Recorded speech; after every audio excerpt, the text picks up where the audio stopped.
Que o Senhor te abençoe e te guarde.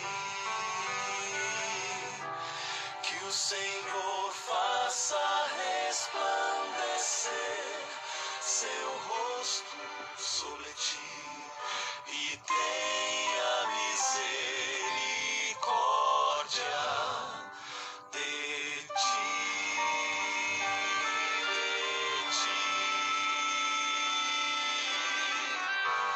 Que o Senhor sobre ti levante o seu rosto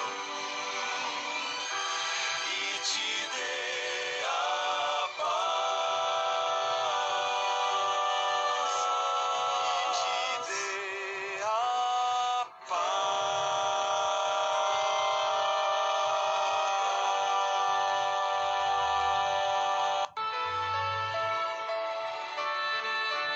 a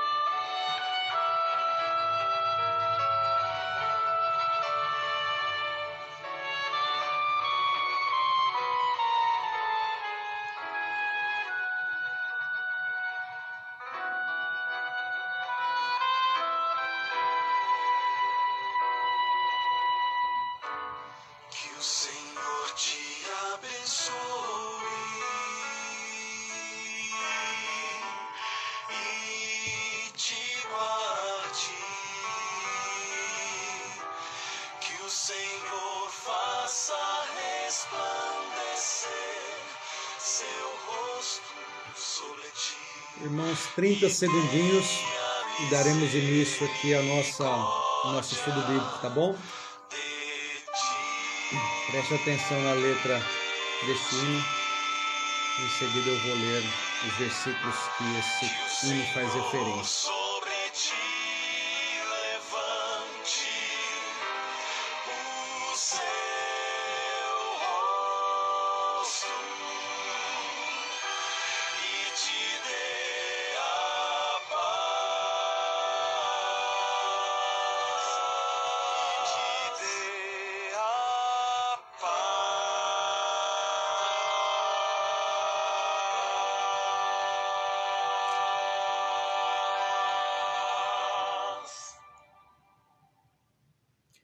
Muito boa noite, queridos irmãos. Que a graça e a paz do nosso Senhor, do nosso Salvador Jesus Cristo, esteja sobre a vida de cada um dos irmãos, de cada um que nos assiste nesta noite com toda a reverência para juntos ouvirmos a palavra do nosso Deus. Esse hino que você estava ouvindo é o registro de Números, capítulo de número 6, o versículo 24, versículo 25 e versículo 26. Número 6, 24 diz assim: O Senhor te abençoe e te guarde. O Senhor faça resplandecer o rosto sobre ti e tenha misericórdia de ti. O Senhor sobre ti levante o rosto e te dê a paz. E aí encerra o versículo 27 dizendo: Assim porão o meu nome sobre os filhos de Israel e eu os abençoarei. O que acabamos de ler aqui é palavra do Senhor. A ideia do versículo 5, quando diz: O Senhor faça resplandecer o rosto sobre ti e tenha misericórdia de ti, é esse retrato de Deus olhando de modo favorável para os seus adoradores. Eu e você somos adoradores de Deus e Ele olha favoravelmente para nós quando diz que Ele resplandece o rosto sobre nós. E quanto mais próximo estivermos do nosso Deus, queridos, maiores serão as bênçãos que nós receberemos deste Deus Pai, Filho e Espírito Santo, deste Deus Todo-Poderoso. Portanto, que nesta noite o Senhor, mais uma vez, te abençoe e te guarde. O Senhor faça resplandecer o rosto sobre ti e o Senhor tenha misericórdia de ti e sobre ti levante o rosto para te dar paz. Vamos orar e em seguida já iremos passar aqui ao estudo desta noite. Maravilhoso Deus, nós te amamos, Senhor. Nós te agradecemos por sermos encontrados entre os seus adoradores. Te agradecemos porque o Senhor, ó Deus, achou por bem ser favorável a nós, ser propício a nós, e nós te agradecemos porque o Senhor foi propício, é favorável a nós na pessoa do Salvador Jesus Cristo de Nazaré. É através dele, por intermédio dele, que recebemos as bênçãos do Senhor. É por meio e através dele que nós somos abençoados pelo Senhor. Toda glória seja dada a ti. É por meio de Jesus que nós desfrutamos de paz com o Senhor. Oh, Pai, honra e glória, louvores a ti sejam dados neste exato momento. E, ó Pai, já te louvando e te agradecendo também, nós consagramos este tempo ao Senhor. As nossas vidas, todo o nosso interior, todo o nosso ser, um a um que nos vê agora, um a um que está na sala da sua casa, com a família. Ó Deus, abençoa de modo poderoso e gracioso. Ó Deus, diante de um dia de muitos que tiveram de trabalho e afazeres e responsabilidades cumpridas, obrigado, Senhor. Obrigado pelo sustento deste dia, obrigado pelo alimento, pelo pão de hoje. Obrigado, toda glória seja dada a ti, este Deus que é bondoso, que é favorável, que é propício a nós. Consagramos as nossas vidas, pedimos ao Senhor perdão, ó Deus, pelos nossos pecados e suplicamos, Espírito Santo de Deus, ilumina as nossas mentes para compreendermos a palavra do Senhor. E esta palavra aqui na nossa mente desça para o nosso coração, de tal forma, de tal maneira, em nome de Jesus, que faça diferença no nosso dia a dia. Oh, Pai, muito obrigado. Obrigado por mais um dia de vida. Obrigado, Senhor, por um dia menos deste isolamento, desta pandemia. Louvado seja o Senhor, que independente das adversidades, para a tua glória e honra, o Senhor permanece no trono, reinando soberana e graciosamente. Nós oramos ao Senhor em nome de Jesus, o teu Filho amado, por quem a quem, ó Deus, o Senhor enviou em nosso favor. Em nome dele oramos, em nome dele agradecemos, em nome de Jesus consagramos este tempo. Amém. Amém. Louvado seja Deus, irmãos. Queridos, Hebreus capítulo de número 13. Hebreus capítulo de número 13, semana passada pensamos no versículo 7 e também no versículo de número 8. E agora vamos pensar aqui Hebreus capítulo 13, no versículo de número 9, versículo 10 e versículo 11. A palavra do Senhor diz assim: Não vos deixeis envolver por doutrinas várias e estranhas, porquanto o que vale é estar o coração confirmado com graça, e não com alimentos, pois nunca tiveram proveito os que com isto se preocuparam. Versículo 10. Possuímos um altar, do qual não tem direito de comer os que ministram no tabernáculo, pois aqueles animais cujo sangue é trazido para dentro do Santo dos Santos pelo sumo sacerdote, como oblação, como sacrifício pelo pecado, têm o corpo queimado fora do acampamento. Frases importantes aqui para nós: não vos deixeis envolver por doutrinas várias, o que vale o coração estar confirmado com a graça. Versículo 10, possuímos um altar e, pois aqueles animais cujo sangue é trazido para dentro do Santo dos Santos, como oblação pelo pecado. Senhor, é a tua palavra, ela é viva, ela é eficaz, ela é poderosa. E assim já falou o Senhor conosco, pelas Escrituras Sagradas. Obrigado, Senhor. É o mesmo autor aos Hebreus que diz que a palavra do Senhor é viva e eficaz, e mais cortante do que qualquer espada de 2 gumes, ela penetra até o ponto de dividir alma e espírito, juntas e medulas, e apta para discernir as intenções e pensamentos do coração. Faça isso conosco agora, através desta palavra afiada, Senhor, em nome de Jesus. Amém. Queridos irmãos, assim como é muito possível, como tem sido comum, que pessoas do seio da igreja, do meio do povo de Deus, sejam suscetíveis a ensinos e práticas estranhas ao Evangelho, assim como muitos levam ou têm levado fogo estranho aos púlpitos, como muitos também se deixam levar nos dias de hoje por ensinos estranhos, esquisitos, alguns dos leitores da Epístola aos Hebreus estavam também suscetíveis a um ensino que era diferente, que era contrário, que era estranho à palavra de Deus, que era estranho àquilo que os seus guias haviam pregado, como lemos na semana passada no versículo de número 7. Sim, os líderes pregaram a palavra de Deus, os líderes ensinaram o evangelho, e esta palavra que eles pregaram, nós falamos semana passada, ela é tão permanente quanto Jesus Cristo é imutável. Capítulos 13, versículo 8. Jesus Cristo ontem e hoje é o mesmo e o será para sempre. Portanto, entramos no versículo de número 9. Portanto, não abandoneis a doutrina de Cristo. Portanto, não deixem se levar por ensinos diferentes, por ensinos estranhos às Escrituras Sagradas. Então, o tema para nós pensarmos nesta noite é: evitem ensinos estranhos. E a pergunta é: como nós evitamos ensinos estranhos? Primeiro lugar, versículo de número 9. Não vos deixeis envolver por doutrinas várias e estranhas. Em primeiro lugar, como que nós evitamos ensinos estranhos? Não os deixando envolver. Usando a frase do versículo de número 9, não vos deixeis envolver. Na primeira parte aqui deste versículo, o autor está fazendo um contraste entre a doutrina, entre o ensino verdadeiro e as doutrinas várias e estranhas, e algumas até esquisitas, digamos assim. Então, influenciados por esse ensino, pode ser que muitos, no contexto de Hebreus, foram envolvidos. Como diz aqui, não vos deixeis envolver. E também, ao mesmo tempo, por ser uma referência, é interessante que o autor aos Hebreus, ele faz esta única referência a esse tipo de assunto.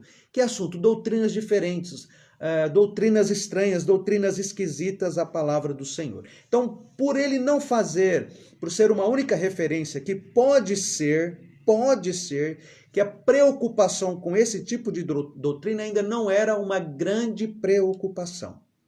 Diferentemente, não é, irmãos, dos dias de hoje, pois hoje nós temos aí doutrinas e ensinos vários, cujas características são bastante estranhas, bastante esquisitas.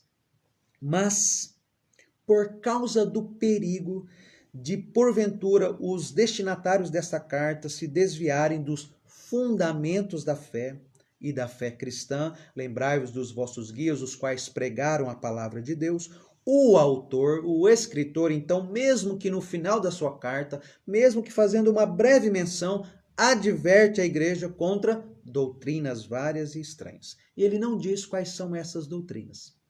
Mas, no entanto, entretanto, todavia, em outras partes do Novo Testamento, nós somos muito bem informados que já haviam pessoas, filósofos, pregadores, teólogos, que já estavam influenciando a igreja com ensinos contrários, com ensinos opostos à doutrina dos apóstolos, aos que pregaram ou aquilo que pregaram os vossos guias, conforme o versículo de número 7. Onde nós vemos isso? O apóstolo Paulo está na cidade de Éfeso, Atos, capítulo de número 20, no versículo 28 até o versículo 30, ele está se despedindo dos presbíteros, então ele está advertindo os presbíteros da igreja de Éfeso para que eles estivessem alertas contra lobos vorazes que não poupariam o rebanho. E lá no versículo de número 30, o apóstolo Paulo diz: dentre vós mesmos, ou seja, dentro da igreja, se levantarão homens falando coisas pervertidas para arrastar os discípulos atrás deles. A intenção destes pregadores é arrastar pessoas não para Cristo, mas arrastar pessoas para si mesmos. O apóstolo Paulo, quando escreve aos Gálatas, ele condena, não é apenas uma admoestação, ele condena os Gálatas dizendo assim: admira-me que estejais passando tão depressa daquele que vos chamou na graça de Cristo para outro evangelho, o qual não é outro, senão que alguns que vos perturbam e querem perverter o evangelho de Cristo. Gálatas capítulo 1, versículo 6, versículo de número 7. E aqui duas palavras aqui, que vos perturbam. Irmãos, característica de quem perturbador é o diabo. E o diabo, por vezes, levanta pessoas no meio da igreja ou no seio da igreja para perturbar aqueles que creram. E eles querem fazer o quê? Eles querem perverter. E no contexto aos Gálatas, eles queriam virar o evangelho de cabeça para baixo. E o apóstolo Paulo condena porque ele se admira que eles estavam passando tão depressa. E a doutrina ali, pregada no contexto da epístola aos Gálatas, era o seguinte, que aqueles que se converteram a Jesus tinham que se circuncidar, porque se eles não fossem circuncidados, não seriam salvos. Não seria salvo. Essa era a doutrina, a heresia que estava sendo pregada aos Gálatas. E ainda o nosso apóstolo aos Colossenses, ele faz uma outra admoestação. Capítulo 2, versículo 8, ele diz assim: cuidado, que ninguém vos venha enredar com sua filosofia e vãs sutilezas, com seus argumentos sem valor algum. E ele diz, conforme a tradição de homens, conforme os rudimentos do mundo, a sabedoria do mundo, e não segundo Cristo. Colossenses capítulo 2, versículo 8. Os colossenses estavam ouvindo ainda de que alguns destes filósofos, destes teólogos, que eles deveriam observar regras sobre comida, regras sobre bebidas, regras sobre festas, sobre celebrações, sobre adoração e disciplina. E Paulo diz, segundo os preceitos e doutrinas de homens. O apóstolo Paulo vai dizer lá em Colossenses 2, versículo 23. Estas coisas com o uso se desfazem, com o uso se destrói. Então, no contexto aos hebreus, esse tipo de coisa ainda não estava acontecendo, mas eles estavam suscetíveis a isso. Então, ele não é um grande problema aqui, mas nós sabemos que as escrituras sagradas já nos advertem a esse respeito. Então, estes ensinos variados e de origem estranha eram contrários ao ensino dos apóstolos. E a igreja não deveria se deixar envolver, evitando assim ensinos estranhos. Por isso que o autor diz, não vos deixais envolver, permaneçam firmes. Então, a primeira coisa aqui, para que a gente evite os ensinos estranhos, a primeira coisa é simples, é não nos envolvermos com estes ensinos. Segundo lugar, como que nós evitamos ensinos estranhos? Primeiro, não vos deixeis envolver com doutrinas várias e estranhas. Segundo, segunda parte do versículo de número 9. Porquanto, o que é que vale? O que vale é estar o coração confirmado com graça e não com alimentos, pois nunca tiveram proveito os que com isto se preocuparam. Como evitamos ensinos estranhos? Em segundo lugar, esteja o coração confirmado com graça. Esteja o coração confirmado com graça. Nós devemos, irmãos, ter uma preocupação. Qual que é? O que vale é estar o coração confirmado com graça. Nessa segunda parte, então, do versículo de número 9, o autor faz um contraste entre o espiritual e o material. Nós poderíamos dizer um contraste entre a graça e a obediência a regras de alimentos ou a regras impostas por homens. O apóstolo diz, o que vale, o que tem valor, o que é útil é estar o coração confirmado com graça. O que é útil é estar o coração confirmado com graça, ou seja, seguro, e não com alimentos. pois nunca tiveram proveito os que com isto, ou seja, com essa questão dos alimentos, se preocuparam. A graça que ela é colocada em contraste com a obediência a regras alimentares. A graça é colocada em contraste com a comida, com o alimento. O que nos dá segurança, irmãos? A graça de Deus ou a obediência a regras de alimentos? O que dá segurança ao nosso coração? É óbvio que é a graça de Deus. Confirmados com graça, ou seja, a graça de Deus, ela nos dá força interior para quê? Para sermos beneficiados espiritualmente. Algum alimento, alguma obediência a regras nos traz benefícios espirituais? Não. Mas os filósofos, mas os teólogos, com suas filosofias ou com suas teologias estranhas, com uma doutrina estranha, pensando que se eles aderirem a uma regra alimentar, eles serão capazes de avançar ou de crescer espiritualmente. O apóstolo diz para nós, com alimentos, pois isto nunca tiveram proveito os que com isto se preocuparam.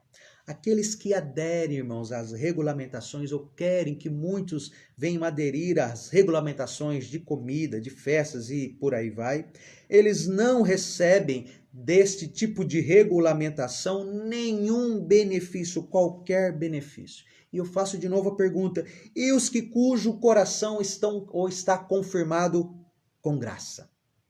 O que eles recebem? Recebem benefícios do Senhor, sim, são abençoados. Aqueles que pregam que tem esse tipo de discurso desvinculado da graça de Deus, é a mesma coisa que o apóstolo Paulo estava dizendo aos Gálatas. Começaram com a graça e agora eles querem ser aperfeiçoados na carne.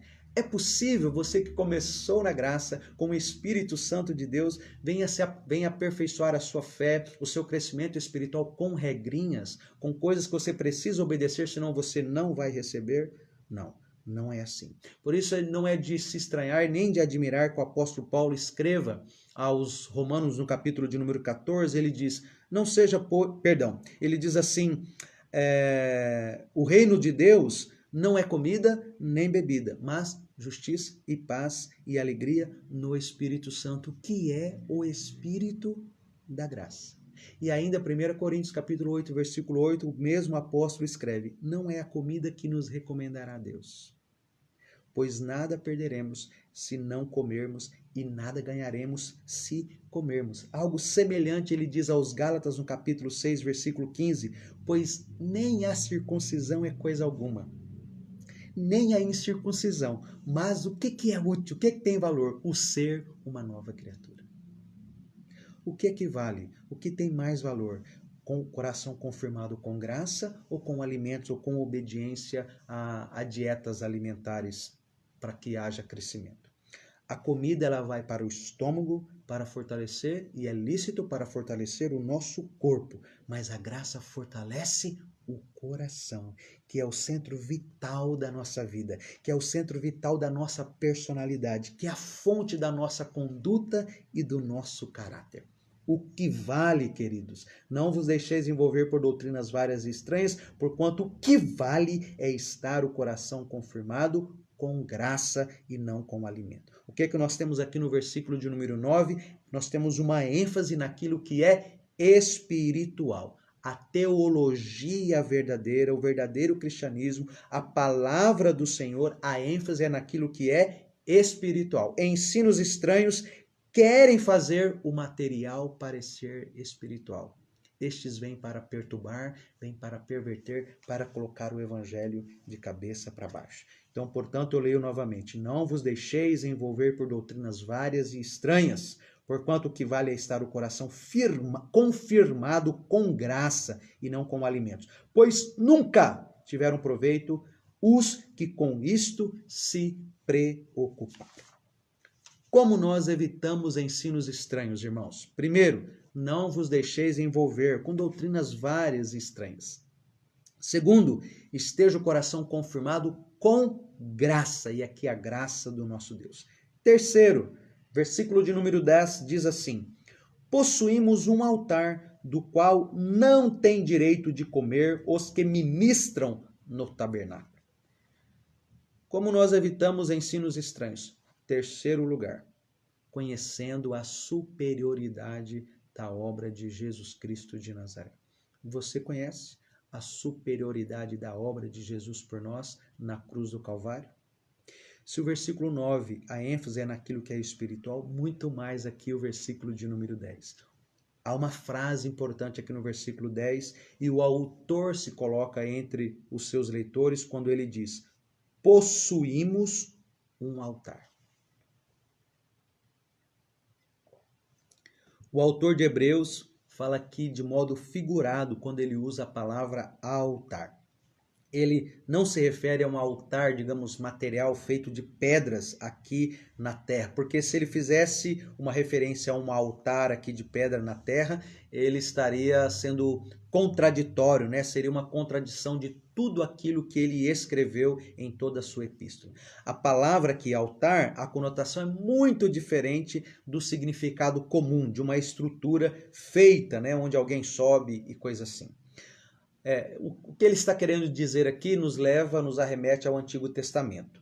Nos dias do tabernáculo, depois do tabernáculo temos o Templo de Salomão. Depois do Templo de Salomão, depois do exílio babilônico, nós temos o Templo de Zorobabel, que foi restaurado. E depois o Templo de Herodes. Aquele é o templo que Jesus conheceu.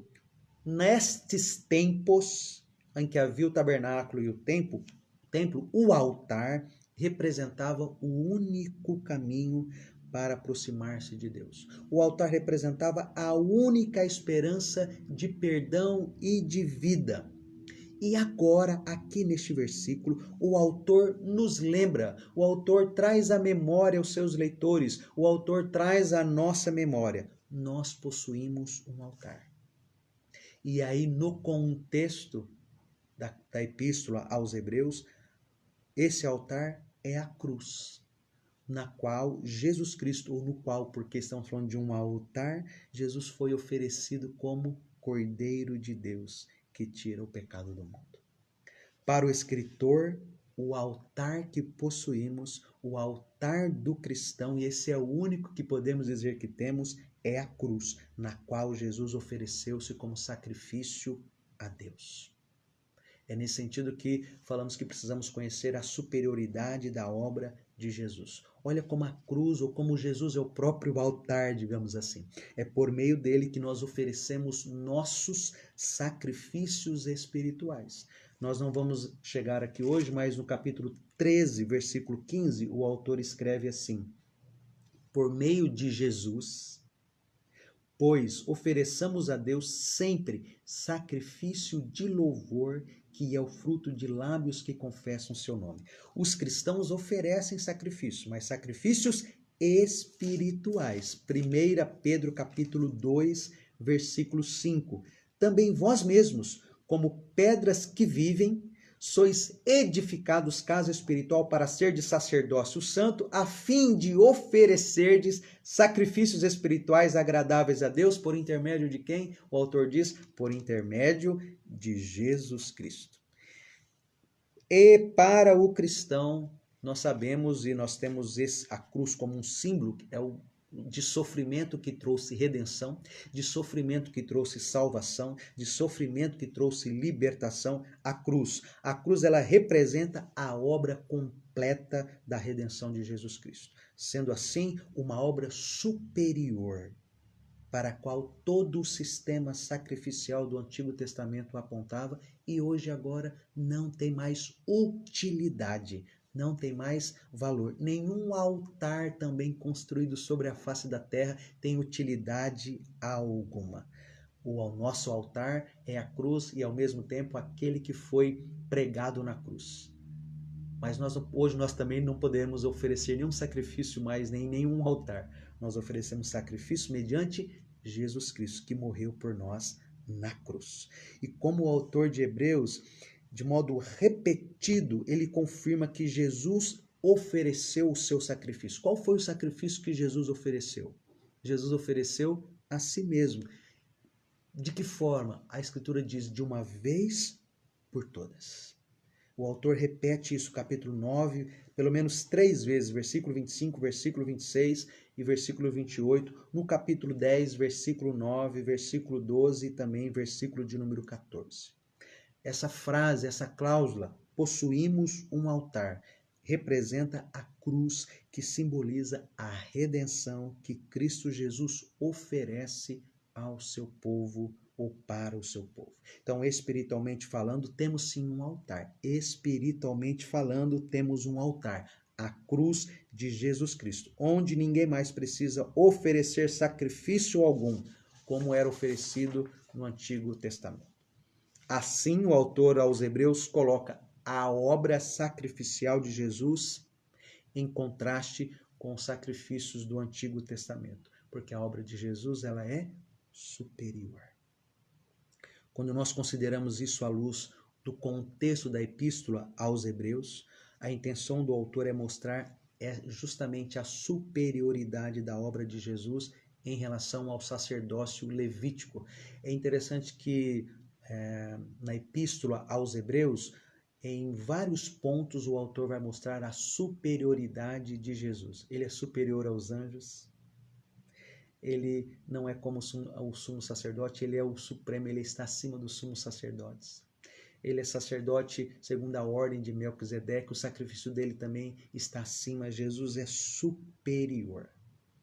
E os filósofos, os teólogos de plantão, com suas doutrinas várias e estranhas, diante da superioridade da obra de Jesus, diante da sublimidade da obra do nosso Salvador, eles vêm falar para a gente, não coma isso, não coma aquilo, não coma aquilo outro, não faça isso, não faça aquilo, exigindo sacrifícios, exigindo que levantemos altares, exigindo que a gente obedeça regras para que a gente fique afastado da graça. Tentam nos envolver, nos enredar com coisas inferiores e alguns ainda se deixam envolver, irmãos. Evitemos ensinos estranhos, conhecendo e lembrando e tendo convicção da superioridade da obra de Jesus, que é insubstituível. Tudo que alguém vier ensinar a você, que bate de frente, que é contrário, que é oposto ao que Jesus Cristo fez, larga a mão disso. Lá em Gálatas, se vocês não se circuncidarem, não poderão ser salvos. Paulo diz não. A salvação é pela graça, não precisa da circuncisão. Quando alguém vem dizer para você, olha, não é só salvação, precisa de fazer alguma coisa. Não! Você não tem que fazer obra alguma. Você não precisa guardar dias e nem festas. Você não precisa celebrar algum tipo de festa para que você receba a salvação. Por que falar das coisas, das sombras? Por que falar dos tipos? Se Cristo ou se em Cristo cumpriu tudo, por que falar de guardar a lei se Jesus Cristo cumpriu toda a lei? Nós agora salvos pela graça, porque somos salvos, nós obedecemos, mas não obedecemos para receber algo de Deus. Mas o que essas pessoas querem? O que esses teólogos de plantão, teólogos do inferno, eles querem? Eles querem nos afastar da graça com a qual o nosso coração está confirmado. Eles querem nos perturbar. Isso é uma obra do diabo, não é de pessoas, mas é obra de Satanás. Como evitamos ensinos estranhos? Primeiro, não vos deixeis envolver com doutrinas várias e estranhas. Segundo, esteja o coração confirmado com graça. Terceiro, conheça a superioridade da obra de Jesus Cristo. E quarto lugar, versículo de número 11. Hebreus 13, versículo 11. Pois aqueles animais cujo sangue é trazido para dentro do Santo dos Santos pelo sumo sacerdote, como oblação pelo pecado, têm o corpo queimado fora do acampamento. E aí o versículo 12 diz, por isso foi que também Jesus, para santificar o povo pelo seu próprio sangue, sofreu fora da porta. Quarto lugar, quarto e último lugar, como evitamos ensinos estranhos. Pode parecer semelhante, mas é algo que precisa continuar na nossa mente, sabendo que Cristo é superior. Cristo é superior. Nós não pregamos coisas, nós não pregamos obras. O crente ele não prega filosofias. O crente prega uma pessoa. O crente prega Jesus Cristo de Nazaré. O crente prega uma pessoa. Lembre-se disso. Por isso que isso não anda muito em voga, ou talvez não tenha pregado, muitos não têm falado sobre isso, mas por isso a importância de um compromisso pessoal com Jesus Cristo de Nazaré. Nenhuma pessoa é salva com um compromisso impessoal com Jesus, mas um compromisso pessoal de envolvimento, de relacionamento com Ele. Então, como que a gente evita esses ensinos estranhos? Sabendo que Jesus é superior a qualquer tipo de ensino, de filosofia ou fogo estranho. O versículo 11, o autor aos Hebreus, ele tem uma capacidade extraordinária. Em um versículo, ele consegue trazer à nossa memória toda uma história. O que eu quero dizer? Lembra, você que acompanhou conosco, Hebreus capítulo 11, por exemplo, quando no versículo de número 30 ele fala que pela fé ruíram as muralhas de Jericó, depois de rodeadas por 7 dias. Em um versículo ele traz toda uma história da entrada do povo de Deus, da tomada de Jericó. No versículo 31 ele fala a respeito de Raabe. Vem para nós toda uma história de uma mulher que recebeu espias. Então ele tem essa capacidade de, em um versículo, trazer à nossa memória uma grande história. Também, só para confirmar isso, no capítulo de número 11, quando ele diz, versículo 29, pela fé atravessaram o mar vermelho como terra seca. Traz à nossa memória todo o sofrimento, toda a escravidão no Egito, até Moisés atravessar o povo, em um versículo. E aqui no versículo de número 11, o autor está fazendo uma referência ao dia da expiação, que era uma prática do povo de Deus no Antigo Testamento. E a repetição, irmãos, ela é uma característica da didática das Escrituras Sagradas. E o autor aos Hebreus não foge, digamos, a essa regra, a essa característica. Ele vai repetir vários textos para trás, vários versículos, ele vai discorrer sobre o dia da expiação. Que dia era esse? Era quando o sumo sacerdote sacrificava um novilho, um bode, e levava o sangue destes dois animais para dentro do santuário, para dentro do tabernáculo, para dentro do Santo dos Santos. Capítulo 5, versículo de número 3. Ele vem repetindo isto em todo o conteúdo aos Hebreus. Capítulo 5, versículo 3. Pois se você quiser conhecer um pouco mais, leia os versículos anteriores e os seguintes. Mas aqui eu quero fazer referência à frase que nos é importante. 5:3. E por essa razão deve oferecer sacrifícios pelos pecados, tanto do povo como de si mesmo. Está fazendo referência ao sacerdote no dia da expiação. Lá no capítulo 7, versículo 27. E que não tem necessidade, como os sumos sacerdotes, de oferecer todos os dias sacrifícios, primeiro por seus próprios pecados, depois pelos do povo, porque fez isso uma vez por todas, quando a si mesmo se ofereceu. E agora, no capítulo 9, versículo de número 7, o autor também escreve: mas no segundo, o sumo sacerdote, ele sozinho, uma vez por ano, não sem sangue, que oferece por si pelos pecados de ignorância do povo.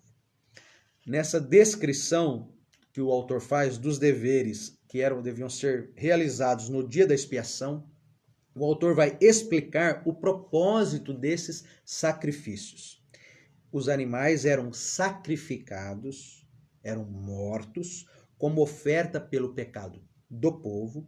E a remoção do pecado, irmãos, é uma característica que domina os deveres que os sumos sacerdotes tinham e os seus auxiliares. É o dever que eles tinham de fazer nesse dia especial, no dia da expiação. Passavam o dia fazendo isto. E o que acontecia nesse dia? O sumo sacerdote oferecia um novilho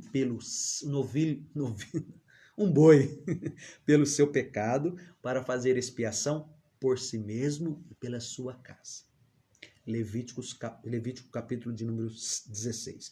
Então aí ele também sacrificava um bode como oferta pelo pecado do povo.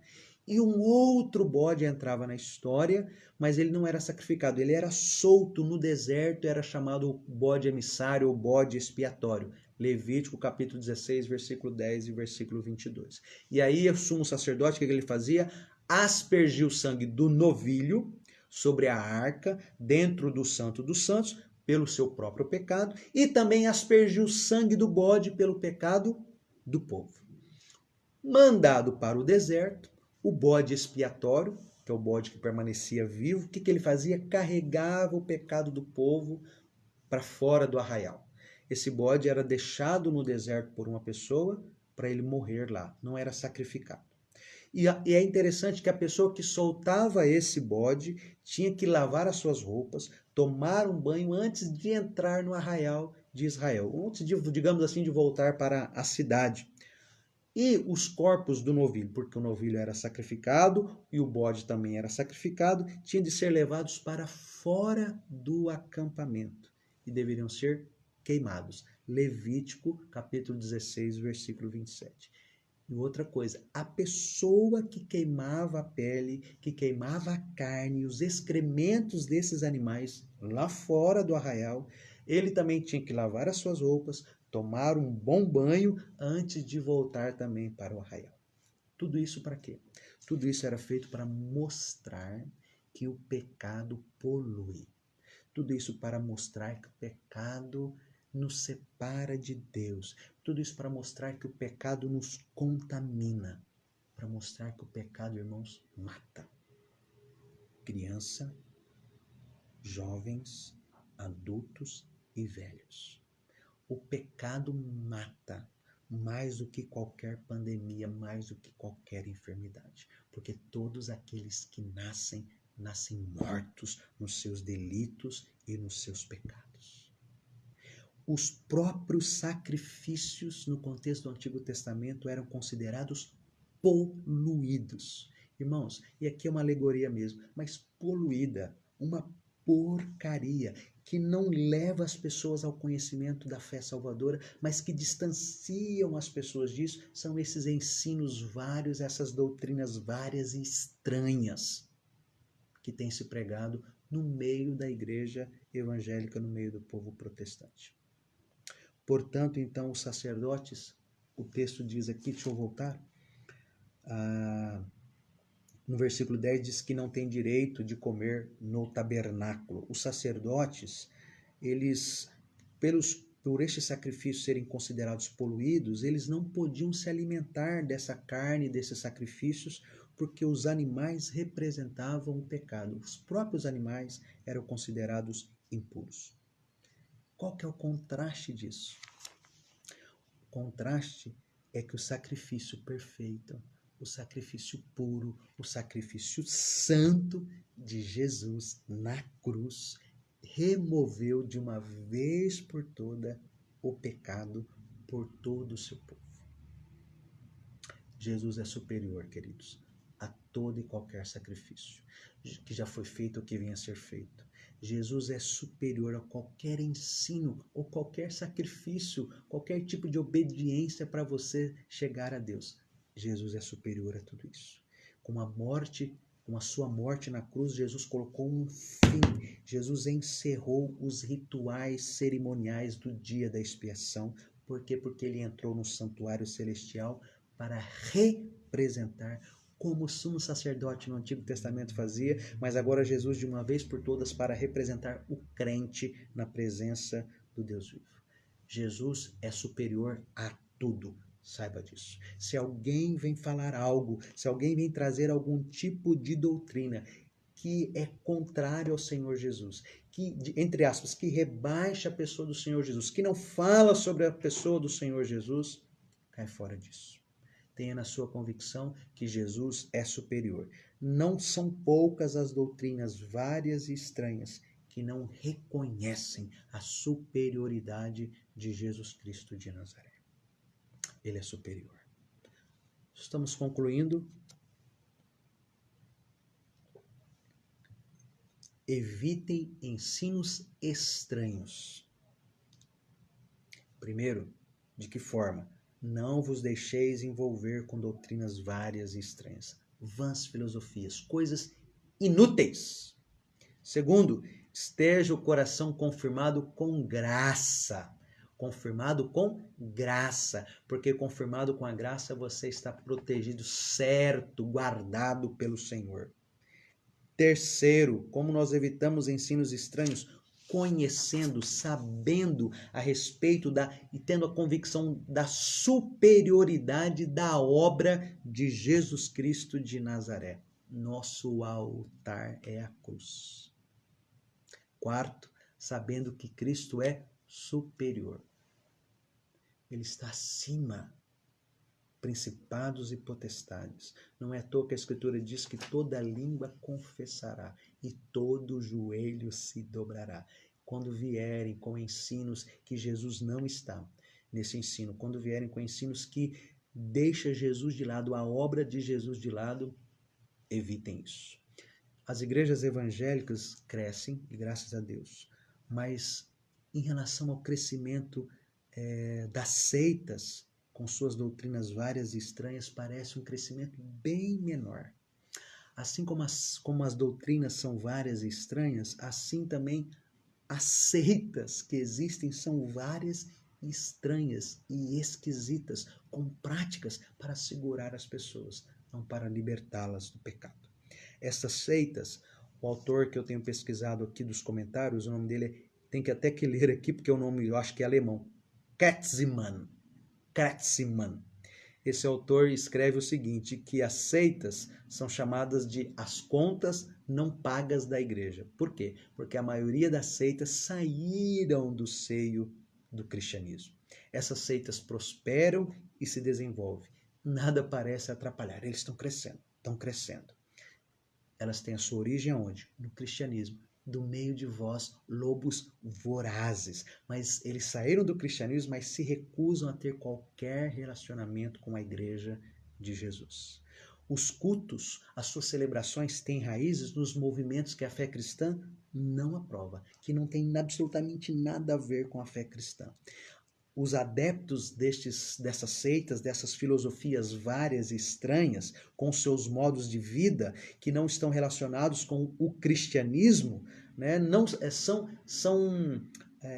eles ensinam essas filosofias completamente estranhas ao cristianismo e completamente diferentes ao que os nossos guias pregaram, completamente diferente a fé dos nossos guias, fé que devem ser imitado. Portanto, pensando no contexto de lá e no contexto de agora, também de hoje, a admoestação do autor aqui aos Hebreus é tão relevante nos dias de hoje, mesmo também quanto era quando ele escreveu, mesmo que a questão dessas doutrinas várias e estranhas não era uma grande preocupação, mas é relevante para nós hoje.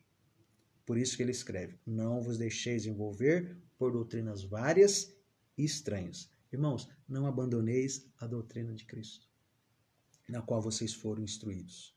No que devemos nos deixar envolver. No ensino único e exclusivo das Escrituras Sagradas, que é a palavra de Deus, palavra que permanece para sempre, palavra que é imutável, como Jesus Cristo é, ontem, hoje e é o mesmo e o será para todo sempre. Lembra que falamos da imutabilidade do Salvador? É através da palavra de Deus que nós evitamos ensinos estranhos. Como é que você sabe aqui, deixa eu voltar, como é que você não se envolve com isso? Como é que você tem um coração confirmado com a graça? Como é que você conhece a superioridade de Jesus? Como é que você sabe que Cristo é a superioridade da obra e que Cristo é superior? Através das Escrituras Sagradas. É através dela que nós evitamos esses ensinos. Então não nos deixemos envolver por eles. Que o nosso coração esteja confirmado com graça. Que conheçamos a Jesus, que conheçamos a sua obra na cruz, o seu sacrifício. Olhando aqui para o texto, versículo de número 10, possuímos um altar.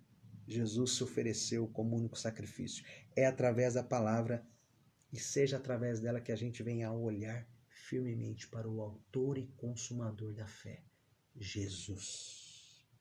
que suportou a cruz, está sentado à destra do trono de Deus. E assim não seremos enredados, enrolados por doutrinas várias e estranhas. Encerro definitivo com a frase de João Calvino, no seu comentário aos Hebreus, ele diz assim: não devemos ser vacilantes, visto ser inabalável a verdade de Cristo, na qual é indispensável que permaneçamos. Todos os desvios, todas as doutrinas várias e estranhas têm sua origem no fato de não se fundamentarem somente em Cristo. Ele diz: devemos descansar em Cristo somente, a fim de que a verdade de Deus seja em nós inabalável. E assim estaremos seguros e não nos deixaremos envolver por doutrinas várias e estranhas. Que o nosso Senhor e o nosso Salvador nos ajude a permanecermos, irmãos, porque doutrinas várias e estranhas é o que há, não é?